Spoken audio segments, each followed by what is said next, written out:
2020. It's 2020. No, it's not 2020 right now, though. Not right now. Right now, it's the night before New Year's Eve, and it's like almost 11 p.m. Yep. This is the only time we could film it because we have 2 babies under the age of 2. Yep. Sunny's sleeping in the house over there, the big house, and we're in the small house. We have a monitor. The other baby. Yeah, we're monitoring her, so she's okay. FYI. Tonight we wanted to talk to you guys about the pros and cons of tiny home living from our perspective. Joey and I lived in this tiny home for 2 years, one of which was with Sunny. Yep. Oh, actually more than a year with her. Yeah, over a year. So our pro and con list is really from the perspective of 2 individuals with 2 babies. Yep.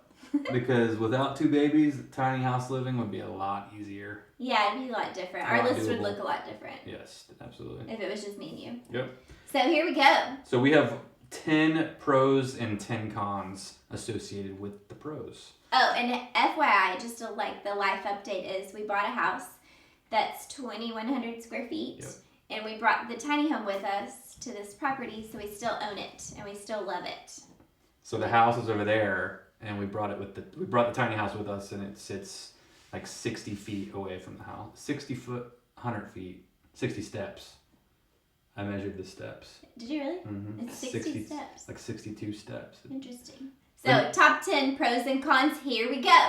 The number 1 pro is you can move it. When you buy a tiny house, you buy it with the intentions of always being able to move it. You buy it when it's on wheels, and you pull it with a truck, and you're able to relocate it. It's great, and we did that, and we lived in it for 2 years. We rented land about 20-25 minutes away from here, and that's where we lived for 2 years. And when we wanted to buy a house, we did, and we brought it with us to our land. We live on 3 acres here, and yeah, that's a huge pro of buying a tiny house. When you buy it, it has wheels, and you can move it with you. So that's an investment you can take with you. Yes. But the con is, for us, it cost $7,200 to move this tiny home. That sounds absolutely crazy to some of you. This tiny house is closer to 500 square feet. Some of you will say that's not a tiny house. That's okay. There's actually no real definition to a tiny home. But to move this tiny home required 2 18-wheelers.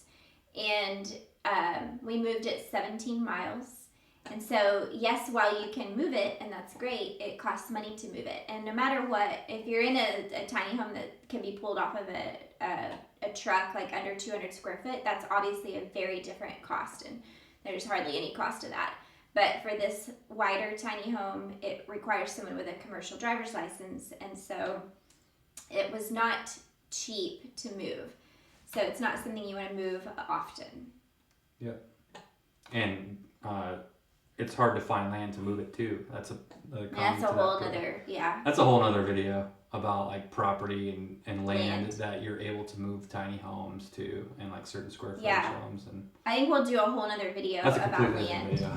Yeah. Finding land is like the number 1 question that I get from people all the time. I got one yesterday from someone in Wisconsin. So we'll do a whole different video about land. Really? I really did, yeah. I don't even tell him all the emails I get about tiny homes. Number 2, a pro. Everything's cheaper for utilities. You're heating and cooling less square footage. You're doing everything in less square footage, so your electric bill is smaller. Ours, on average, for the 2 years we lived in it, was about $55 a month, which is like really cheap. Mm-hmm. About 4 times cheaper than like living in a house. Mm-hmm. So that's a huge benefit for saving money for utilities. And then water, we actually lived off of a rainwater system, which cost us some money to put in. Kim will say that as a con, but once it was put in, it was free. So our utility bills were really cheap. Yeah, super low.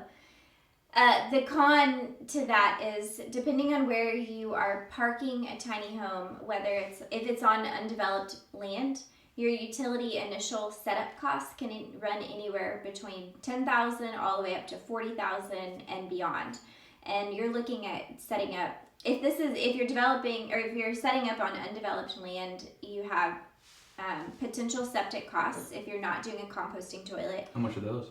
Septic costs can run anywhere from $6,000 to $12,000 depending on the septic size that you go for and how far away and the land and the soil and how hard it is to dig. There's a lot of factors. And then you've got water. If you're doing a well or if you're tapping into the city or if you're doing rainwater like we did, you're still looking at anywhere from $12,000 to $20,000 for setup cost on water. And then you've got electrical. If you have a neighbor that you can pull electrical easement from, that helps lower that cost.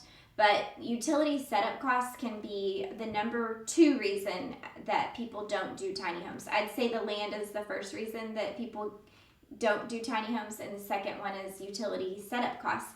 A lot of times people are trying to get into a tiny home and they think it's the most economical, efficient and cheap way to live, which it can be, and we'll talk about that. But the initial utility setup costs can make it almost completely unaffordable. So that's a major con. Utility costs per month in the tiny home, yes, they're much lower. They're 4 times lower, like Joey said. We're paying 4 times more in the house now than we were here. Hey, if you inherit land, that's great. Yes. Good for you. Or if you have a friend that can, allow you to park your tiny home there, even better. Yeah, even better. But like starting from scratch and not knowing anybody and not inheriting any land, you're gonna buy land that doesn't have septic, power, or water. And you're gonna have to do all that yourself. To include, like, we'll get down to another pro and con internet. Hooking up to we'll save it. But yeah. Those utilities and everything she just talked about is like $20,000 to $40,000, excluding the land that you're buying, and that's a mortgage. You're gonna spend money on buying the land, so that's, Yeah, so that actually leads us into pro number 3, which is with a tiny home, you can definitely save money. We will have this tiny home paid off in like 2.5 years, which is amazing. And the reason we even wanted a tiny home in the first place was because we love traveling. And so the idea of having a house mortgage paid off under 3 years was a huge pro for us. And we're still is a blessing that we'll completely own this in just a few more months. But the con to that is... A con to owning that is that you're still spending money per month on your utilities, but 2, also on renting. If you don't, own the land like we just said, and you have your mortgage on your land. If you don't, you're renting land and we were paying $750 a month for the land it was sitting on, excluding utilities. And then that's money. It's like paying rent for an apartment. That's money that you're not getting back. That's money you're giving somebody to rent land from. So yes, maybe what if you have your tiny house completely paid off? Yes, you're still paying $750 a month to rent that land. There are options for tiny house villages. I don't know. I think the average is like $500 to $600 a month. Don't they provide water, septic, and a power hookup like an RV park would? Park, yeah. The problem or the challenge with the RV parks and the tiny home communities is you're generally in a really small plot of land and you have a neighbor next to you, like an RV park. So that's something to think about. Yeah. Pro number 4. Less space means less consumption, which means you're more thoughtful about what you're buying and you're using a lot less, to be honest. Again, with a family of 4, it's hard that way, but that leads into the con. Yeah. So the con to that is with a growing family, you're not really able to buy in bulk. And so while you might be consuming less with a growing family, it's kind of hard to save because you're actually not able to bulk buy, which means you're still wasting a lot. I did find in tiny home living companies that could, like cleaning solutions like Supernatural, where it's a glass bottle and you're refilling the glass bottle with a concentrate. So then you're not using as much plastics. So that was a kind of a cool thing that we're translating what we learned with that over to the bigger house so that we're still trying to consume less and go through less plastics. Think about all the plastic bottles that are under your sink right now. Yeah, it's crazy, y'all. And all of that is waste, major, major waste. And so I know a lot of families that go to like Costco or Sam's Club and all that, and they buy in bulk for bigger families. So when you're in a tiny home, you don't have anywhere to store things like that. But I do think there's ways to get around it with products like Supernatural, for example, and using concentrates on detergents instead of like these big plastic jugs of things. So one could make a case as to that being a good thing in like buying less. But if you buy less in a tiny house and you do live far out of the city or far from places, you have to make more trips. Mm-hmm. And that, just talk about minimizing your footprint. That's not really doing it either. So yeah, for sure. Pro number 5, less space means less clutter and less to clean. Very true. There are cons to this. I'll let you take over again. Yeah. Well, you don't have as much space to clean, so while yes, there's less to clean, I would say we probably cleaned more often in the tiny home because you're like on top of each other, and if you leave anything cluttered or not clean, it's like right under your nose. You have to clean it all the time. So it's less space to clean, but you're cleaning more often.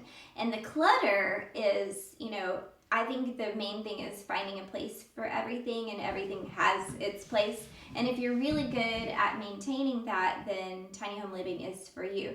If you're not good at like maintaining that, then it's really harder. The clutter adds up really fast. And we always said this kind of funny phrase, like the shuffle is real. Like we were constantly shuffling things, especially when Sunny came into the picture. Thank God we would have guests and stuff over sometimes because that would make us clean. Yeah, especially me. I would start really cleaning when people were coming over. But we were constantly shuffling, like move the coffee table over for Sunny to play. And this thing right here is on wheels. Constantly shuffling. That shuffle is real for sure. The shuffle's real. So, no, where you at? Number 6. So one pro, and this is a big one, is definitely tiny homes are more energy efficient. There is no question about that. They are more environmentally friendly, and they are definitely a smaller footprint in terms of living and home environment.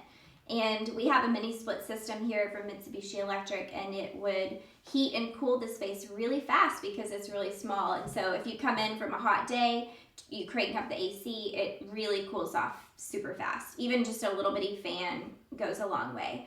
And same with the winter, if, the temperature changed, like we were able to, regulate the temperature really fast and easily. And so energy efficiency was a big thing.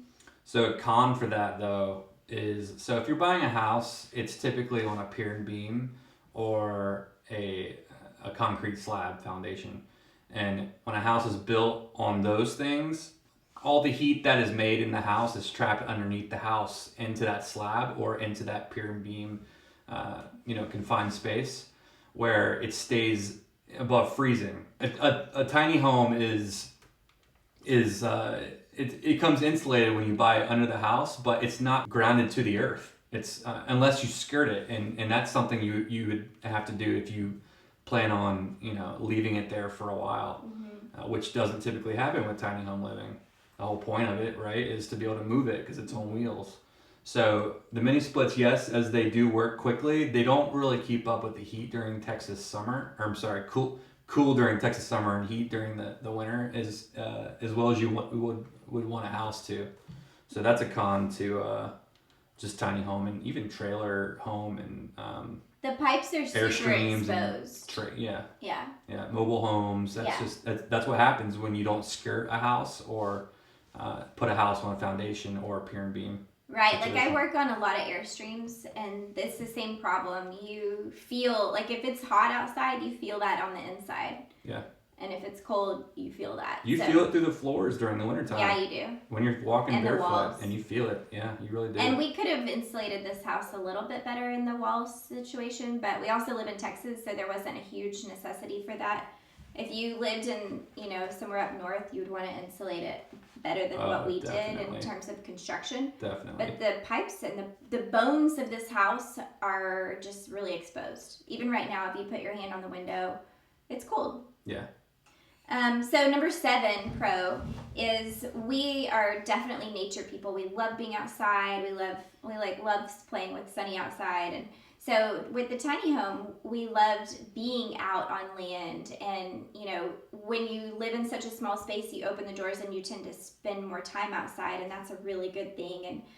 just being really connected with nature. I personally, and I know Joey, we both really loved that aspect of tiny home living. So that's a huge pro. Absolutely. I love seeing the stars. Like there's no like city lights blocking any of the star views. Don't get me wrong. I love being outside. I love camping. I also love being able to do it on my own terms and having a home to come back to after I'm done spending my outdoor time. Here's where the con comes in. It's really hard getting connected to the internet when you live really far away. Let's be honest. We lived on a piece of land that was, we were renting it from a buddy, and it was 12 acres, and it was pretty far out from any sort of internet connections. Mm-hmm. So even just like, working from home, she owns her own business. I work in video production, and I upload a lot of YouTube videos, and that's not something I could have done here at home. We had to use a mobile hotspot as our like full-time internet for television and internet. Mm-hmm. We tried HughesNet. HughesNet was awful. HughesNet, I can't tell you how many times I had to listen to Joey on the phone. HughesNet needs to go out of business. Why are they still in business? I don't know, but I'm so tired of you talking. Even my friends have I have a couple of friends that have tried HughesNet, and they disconnected them too. Yeah, I know. HughesNet's completely worthless. I will say it was kind of funny that our television, like, we got so used to seeing the image on the TV blurry that when we moved to the new house and we got real our TV was cable. Like at 720p here, and like when we finally got when we finally got a crisp 1080p.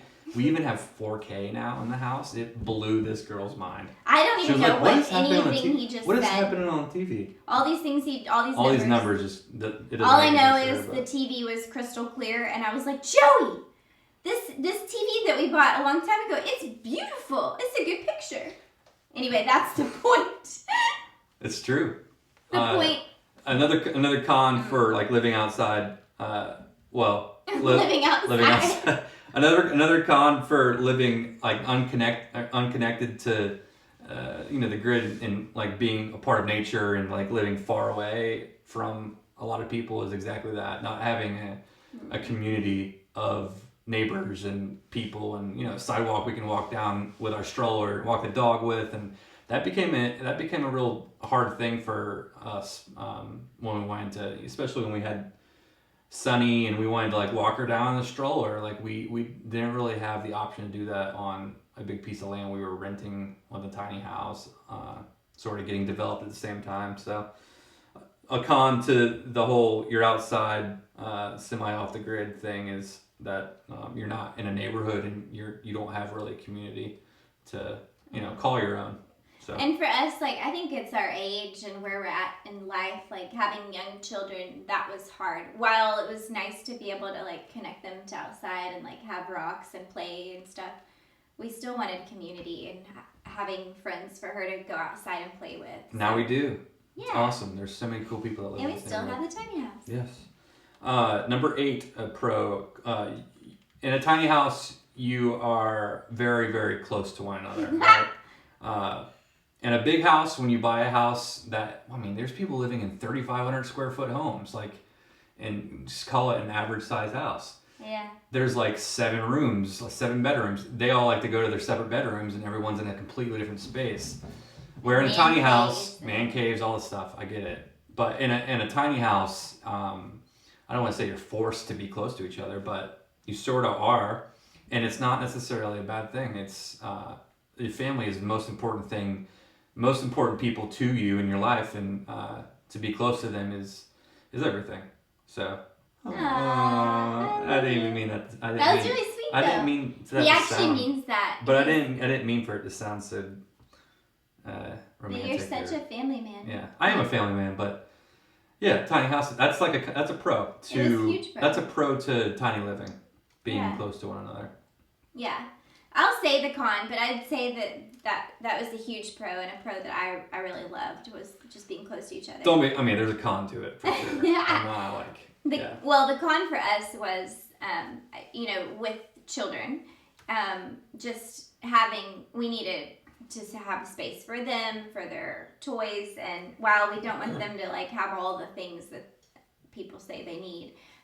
Having a room and having room to grow and having a place for their toys is really healthy for them, and it's also healthy for our marriage. And so, yes, we needed a little more space for the babies, and especially because we have 2 children that are of different genders, a boy and a girl. I think it's to be very important for them to have their own separate rooms growing up and privacy. And so that was a really important thing. And just for our marriage, just to be able to have a place where we can go to at the end of our day and, now we have it. Unwind without babies. They each have a room, and we'll be able to, once the baby gets a little older, be able to sleep in the same bed together by ourselves. What? What? It is really sweet though, y'all. When we moved into the house, and we're still doing this, it's like we're all migrating through this house as one unit. Even River, the dog. Literally, we move through the house like this. We're still like that. We still go everywhere together. And I go to a room, and like the dog and the baby follow me, and it's really sweet. I actually love that. It is sweet. You got a pro here. Number 9. Number 9. So tiny homes are definitely less expensive than buying a house. That is a fact. Even, depending on your land and all that, there's so many other factors, but you can pay it off fast. And so if you really do the math, at the end of the day, living in a tiny home is definitely going to be less expensive than like a 30-year mortgage on a home. It's true. Period. The con. Huge pro. The con, I'm really passionate about it. Good luck financing it. Good luck trying to buy a tiny house. You pretty much have to use cash. You either need cash, and you can buy a tiny house for $85,000, right? Well, you can go a little less. There's people that build them themselves for $20,000 or $30,000. Yeah, you can do that too, and those are the ones that you can pull behind a truck and yes. are tiny. And they're usually DIY, and there's nothing wrong with that. And if you start having babies, forget about it. But anyways, and they also. Like a house doesn't depreciate unless you just buy a house in a bad area, and it depreciates that way. Which hopefully you don't do that. Hopefully you research what you're doing before you buy a house. But it depreciates like an RV or a car would, because it is a vehicle actually. Yeah, the bank sees it as a thing you can move and take with you. So yes. they won't secure a loan against it because you can take it with you. Right. And so there are a few options out there for tiny home loans, but they're very hard to get, and they're getting harder to get. And most often, they're getting harder. They should get easier. I don't know. The logistics and legislation behind tiny home living is very hard. There's a whole movement, and I am it's a whole different video because I'm super passionate about that. Y'all, don't get us wrong. I still believe in tiny home living, and I really believe that it's an economical, affordable option for housing, and I think there's a lot of beautiful things for it. So that's a soapbox that we'll save. Yes. So that number 9 was, it's less expensive than a house, yes, but it's very hard to buy one unless you have a lot of cash. Yes. Or unless you have a friend or a family member that has a lot of cash that wants to help you. Or we even and then tried once to you sell hold this. on, and then once you buy once you own the house, good luck selling it. We tried to sell this house, and we had to seriously lowball ourselves. This is a whole nother video too. Even we'll do a different video about that. I'm serious. We have a lot to say about tiny homes. Let's go to the last one. So number 10, and this is I feel like I'm gonna tear up. Tear up? I feel like I'm gonna tear up. Why?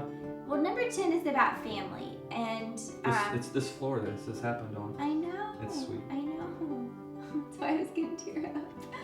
So I really loved the time that I had with Sunny in here. I'm totally tearing up. And I remember a lot of times Joey coming home and Sunny and I were on the floor eating our snack or fixing our dinner or eating dinner off the floor, which sounds absolutely crazy, but I've spent a lot of time in third world countries, and I remember sitting on the floor with Sunny in those moments and thinking I'm really glad that I get to teach her that we don't need all of the things to be happy. in this life, and we don't even need a dining table. We can laugh and play and sit on the ground and enjoy each other's company. And so that minimalist lifestyle I really appreciate, and I still love, and I love that we can instill in our children that they don't need all the things to be happy. So we did not have a dining table in this house. I mean, this was our dining table, and most of the time we kind of just sat around the coffee table, and so it was I would say that's kind of leads into a con, because there are moments you just want to sit around a dining table with your family. But I love that we were able to teach Sunny that you don't need a lot of things. That you don't need a lot of things. Yeah, it's nice you can eat anywhere, and like we're very fortunate to even have a house to eat in the first place, right? It kept us humble. I mean, this house extremely humble. When we really moved into that house, humble. just like when we moved into our new house, we felt like we were living in a palace and we were kings and queens. And it's still only 2,100 square feet. It's awesome. It still feels too big to me. I'm still growing into it. It's like true. I don't actually feel comfortable. To be Once honest, they get bigger, it'll start to. Yeah, but to be honest, I don't feel comfortable in that house yet. Yeah. This house is like cozy, and anyway. The con to that, the last con is, it's very hard to host family and friends because of how small a tiny house is. When you have family and friends come visit you from out of town or something, it's very difficult telling them that they need to get a hotel room and spend their own money on a hotel room. It is. We'd love to have, and don't get me wrong, we've had people stay on an air mattress right here.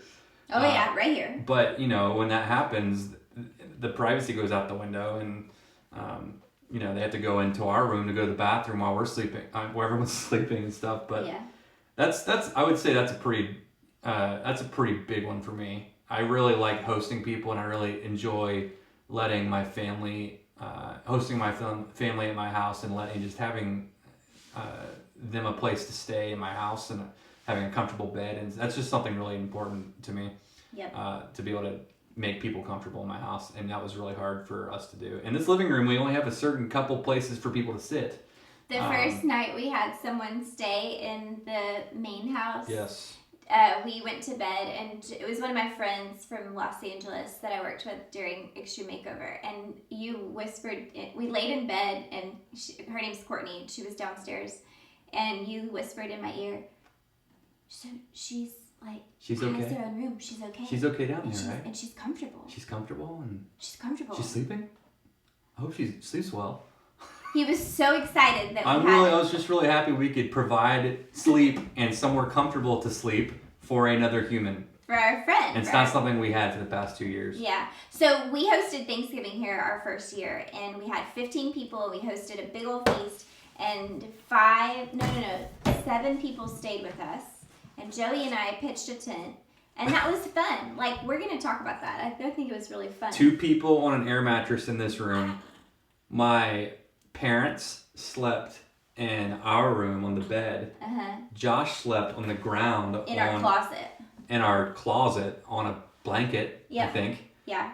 And guess where we slept? We didn't have any kids at the time. We slept outside in a tent. We gave our house up to people. Yeah, it rained too. I remember it was like really cold and wet. But it was great. It's like we can laugh about it now. Yeah. But all that to conclude, the reason that we moved out of the tiny home is because we have a growing family, and we felt like that was the best decision for our family. We still love this house. We're excited to share it with other people. We're excited to offer this experience. Like Joey said, watching the stars late at night. This house is, I've had a lot of people say it feels like they're camping inside. And so we're happy that we did it. We're happy we learned from it, and we still believe in it. We just know we needed more space for our own family. Definitely. So I did not want to part with this tiny home, so we didn't. We are still here. And that's one of the pros. We get to take it with us. Yeah. So all that to conclude, we hope you enjoyed our 10 pros and cons of tiny home living. I hope you learned something, and we're definitely going to keep content coming about what we learned here with land and other, financing and things like that, because I know there's a lot of people that are interested in tiny home living, and they don't really know how to make the jump and take the leap, and they don't even know if it's right for them. and maybe it's not. I think for us it was perfect for a couple years, and that's it. That chapter's over. But I hope you enjoyed it, and most of all, y'all, Happy New Year! Happy New Year's Eve. 2020. New Year's. Happy New Year's. It's 2020. What Today, a cool year. It's still 2019 right 2020 now. For us, but vision. 2020, yeah. How many play on words are people gonna say about 2020? I don't know. Lots. Happy New Year. 2020. Have an awesome year. Yes. Grow. Make family important. Be a family man.